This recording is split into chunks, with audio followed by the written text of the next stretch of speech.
Cricket ಜಗತ್ತಿನ interesting ಸುದ್ದಿಗಳನ್ನು quick ಆಗಿ ಹೇಳ್ತೇನೆ ಕ್ರಿಕೆಟ್ ರೌಂಡ್ ಅಪ್ನಲ್ಲಿ. ನಾನು ಶಾಂತಾ. ನೀವು ಸುದ್ದಿಯಾನದ ಸಬ್ಸ್ಕ್ರೈಬರ್ ಆಗೋದಕ್ಕೆ ಮರಿಬೇಡಿ.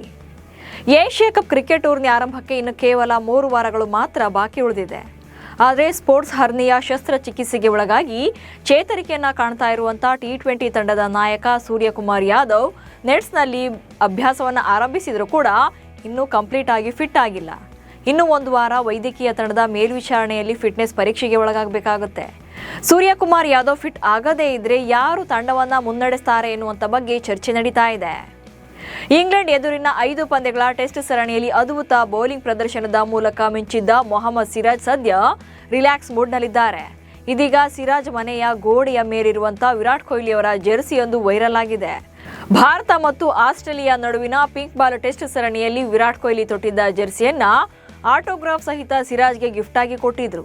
ಈ ಜೆರ್ಸಿಯನ್ನ ಮೊಹಮ್ಮದ್ ಸಿರಾಜ್ ಫ್ರೇಮ್ ಹಾಕಿಸಿಕೊಂಡು ತಮ್ಮ ಮನೆಯ ಗೋಡೆಯಲ್ಲಿ ಹಾಕಿಕೊಂಡಿದ್ದಾರೆ. ಈ ಫೋಟೋ ಈಗ ಸೋಷಿಯಲ್ ಮೀಡಿಯಾದಲ್ಲಿ ವೈರಲ್ ಆಗ್ತಾ ಇದೆ. ಟೀಮ್ ಇಂಡಿಯಾ ಆಟಗಾರ ಆಕಾಶ್ ದೀಪ್ ಇತ್ತೀಚೆಗಷ್ಟೇ ಟೊಯೋಟಾ ಫಾರ್ಚುನರ್ ಕಾರನ್ನು ಖರೀದಿ ಮಾಡಿದ್ರು.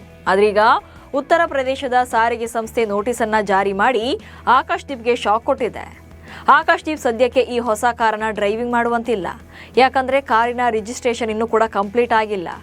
HSRP ನಂಬರ್ ಪ್ಲೇಟ್ ನೋಂದಣಿ ಮಾಡೋ ಮುನ್ನವೇ ಆಕಾಶ್ ಕಾರು ಖರೀದಿ ಮಾಡಿ ಚಲಾಯಿಸಿದ್ರು. ಹೀಗಾಗಿ ನೋಂದಣಿಯಾಗುವವರೆಗೆ ಕಾರನ್ನ ರಸ್ತೆಯಲ್ಲಿ ಓಡಿಸದಂತೆ ಸೂಚನೆ ನೀಡಲಾಗಿದೆ. ಒಂದ್ ವೇಳೆ ರೂಲ್ಸ್ ಬ್ರೇಕ್ ಮಾಡಿದ್ರೆ ಕಾರನ್ನ ವಶಪಡಿಸಿಕೊಳ್ಳಲಾಗುವುದು ಎಂದು ಎಚ್ಚರಿಕೆ ನೀಡಲಾಗಿದೆ. 17 ವರ್ಷದ ಅಪ್ರಾಪ್ತೆಯ ಮೇಲೆ ದೌರ್ಜನ್ಯ ಎಸಗಿದಂತ ಆರೋಪವನ್ನು ಹೊತ್ತಿರುವಂತ RCB ತಂಡದ ವೇಗಿ ಯಶ್ ದಯಾಳ್ ಸದ್ಯ ಬಂಧನದ ಭೀತಿಯಲ್ಲಿದ್ದಾರೆ. ಹೀಗಾಗಿ ಯಶ್ ದಯಾಳ್ ಅವರನ್ನ ಈಗಾಗಲೇ ಉತ್ತರ ಪ್ರದೇಶ ಕ್ರಿಕೆಟ್ ಅಸೋಸಿಯೇಷನ್ ಮುಂಬರುವ UP T20 ಲೀಗ್ನಿಂದ ಬ್ಯಾನ್ ಮಾಡಿದೆ.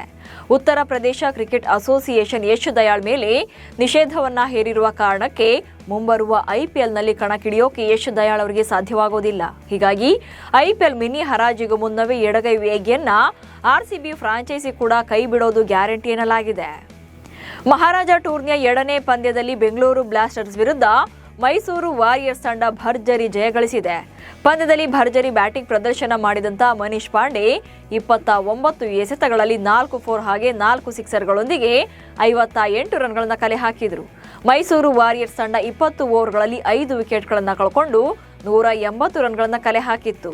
181 ರನ್ಗಳ ಗುರಿ ಬೆನ್ನತ್ತಿದ ಬೆಂಗಳೂರು ಪರ ನಾಯಕ ಮಯಾಂಕ್ ಅಗರ್ವಾಲ್ 49 ಎಸೆತಗಳಲ್ಲಿ 66 ರನ್ಗಳನ್ನು ಕಲೆ ಹಾಕಿದ್ರು.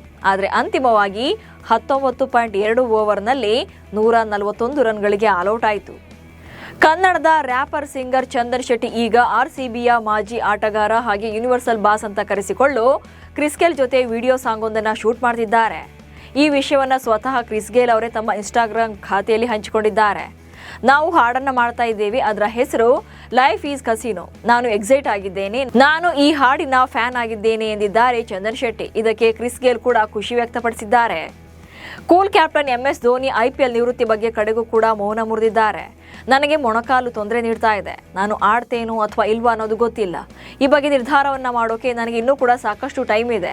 ಡಿಸೆಂಬರ್ವರೆಗೆ ಸಮಯ ಬೇಕು. ಬಳಿಕ ನಾನು ನನ್ನ ಅಂತಿಮ ನಿರ್ಧಾರವನ್ನು ಘೋಷಣೆ ಮಾಡ್ತೇನೆ ಎಂದಿದ್ದಾರೆ. ಹೀಗಾಗಿ ಧೋನಿ ಮುಂದಿನ ಆವೃತ್ತಿಯಲ್ಲಿ ಆಡುವುದು ಅನುಮಾನ ಎನ್ನಲಾಗ್ತಿದೆ. 2026ರ IPL ಟೂರ್ನಿಯ ಮಿನಿ ಹರಾಜಿಗೂ ಇನ್ನೂ ಕೂಡ ಸಾಕಷ್ಟು ಟೈಮ್ ಇದೆ. ಹೀಗಿದ್ರೂ ರವಿಚಂದ್ರನ್ ಅಶ್ವಿನ್ CSK ತಂಡವನ್ನ ಬಿಡೋಕೆ ನಿರ್ಧಾರ ಮಾಡಿದ್ದಾರೆ. ಇದಕ್ಕೆ ಕಾರಣ ಕಳೆದ ಆವೃತ್ತಿ ವೇಳೆ ಅಶ್ವಿನ್ ಅವರನ್ನ CSK ದೊಡ್ಡ ಮೊತ್ತಕ್ಕೆ ಖರೀದಿ ಮಾಡಿದ್ರು ಕೂಡ ಅವರಿಗೆ ಆಡೋಕೆ ಹೆಚ್ಚಿನ ಅವಕಾಶಗಳನ್ನು ಕೊಟ್ಟಿರಲಿಲ್ಲ. ಹೀಗಾಗಿ ಮುಂದಿನ ಸೀಸನ್ನಲ್ಲಿ ತಂಡದಲ್ಲಿ ತನ್ನ ಸ್ಥಾನ ಖಾತ್ರಿಪಡಿಸುವ ಬಗ್ಗೆ ಮ್ಯಾನೇಜ್ಮೆಂಟ್ ಬಳಿ ಕೇಳಿದ್ದಾರೆ. ಒಂದು ವೇಳೆ ಪ್ಲೇಯಿಂಗ್ 11ನಲ್ಲಿ ಸ್ಥಾನ ಸಿಗದೆ ಹೋದ್ರೆ ಬೇರೆ ತಂಡಕ್ಕೆ ಹೋಗೋಕೆ ನಿರ್ಧಾರ ಮಾಡಿದ್ದಾರೆ. ರಾಜಸ್ಥಾನದಲ್ಲಿ ನಡೆದ ಮಹಿಳಾ T20 ಪಂದ್ಯವೊಂದರ ಇನ್ನಿಂಗ್ಸ್ ಕೇವಲ 2 ಎಸೆತಗಳಲ್ಲಿ ಮುಗಿದಿದೆ. T20 ಟೂರ್ನಿಯಲ್ಲಿ ಸಿಕಾರ್ ಮತ್ತು ಸಿರೋಹಿ ಜಿಲ್ಲೆಗಳ ತಂಡಗಳು ಮುಖಾಮುಖಿಯಾಗಿದ್ವು. ಮೊದಲು ಬ್ಯಾಟ್ ಮಾಡಿದಂಥ ಸಿರೋಹಿ ತಂಡದ ಆಟಗಾರ್ತಿಯರು ಖಾತೆ ತೆರೆಯುವ ಮುನ್ನವೇ 9 ವಿಕೆಟ್ಗಳನ್ನು ಕಳ್ಕೊಂಡ್ರು. ಕೊನೆಗೆ ಸಿಕಾರ್ ತಂಡದ ಬೌಲರ್ 4 ಎಕ್ಸ್ಟ್ರಾ ರನ್ಗಳನ್ನು ನೀಡಿದರು.